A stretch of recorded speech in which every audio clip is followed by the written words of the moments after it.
आगे बढ़ते हुए आपको बताएं कि रमज़ान के दौरान सक्खर में बिजली की गैर एलानिया लोड शेडिंग ने छोटे कारखाने और दुकानों में काम ठप करके रख दिया है। शहर में कई घंटे बिजली की बिला जवाज लोड शेडिंग की जा रही है, जिसकी वजह से लोग काफ़ी परेशान नजर आ रहे हैं। तफसीलात बता रहे हैं शाहिद अली।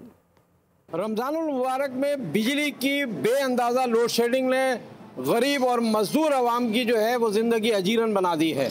सक्खर में ये कहा गया था कि बिजली की जो फराहमी है अफ्तार और शहरी में होगी और दिन में भी जो है बिजली की फराहमी जारी रहेगी, लेकिन आप देख सकते हैं कि इस वक्त हम शहर के मारूफ कारोबारी इलाके में मौजूद है। तमाम मशीनें आपको बंद नज़र आ रही हैं।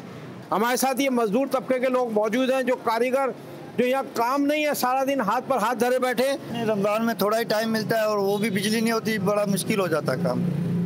अच्छा, बिजली नहीं है, ये कैसे आप गुजारा कैसे कर रहे हैं, कैसे काम कर रहे हैं, क्या हो रहा है ये? बस जी कहाँ गुजारा हो रहा है, बैठे हुए हैं वांदे। बिजली होगी तो काम होगा, हमको दिहाड़ियाँ मिलेंगी, वरना हम बेरोजगार बैठे हुए हैं। बेरोजगार ये तबका है, ये मजदूर तबका वो तबका है जो इन कारखानों में इन दुकानों पर काम करता है, लेकिन यहाँ अगर बिजली नहीं होगी तो मालिक इनको रोजाना की उजरत कैसे देगा? महकमा सेप्को की जानिब से रमज़ान के दिनों में बिला जवाज कई घंटे की लोड शेडिंग की जा रही है, जिसके बारे में महकमा सेप्को के अफसरान भी कुछ बताने से कासिर। सब्सक्राइब करें और बेल दबाएं ताकि कोई खबर रह न जाए।